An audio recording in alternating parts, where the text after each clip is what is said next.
What if I told you your regular acrylics can work perfect on fabric?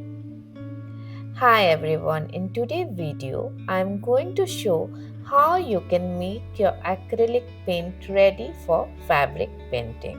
I'm using Liquitex fabric medium to transform my regular acrylic into fabric friendly paint.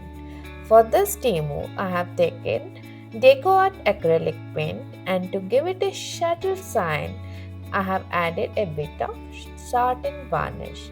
Now comes the important part, mixing. I'm adding the fabric medium in a 80-20 ratio, that 80% paint and 20% medium.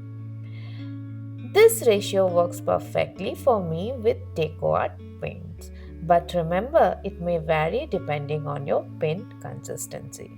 So always test your mix first. If you feel your paint is becoming too runny or fluidy, you can simply add a little bit of gel medium to thicken it up and get the right texture. And that's it.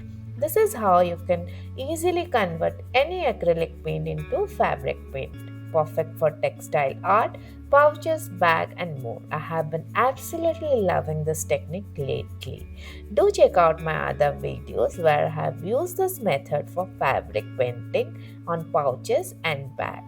And here's is the fabric medium I personally use. Hope you found this helpful and see you in my next one.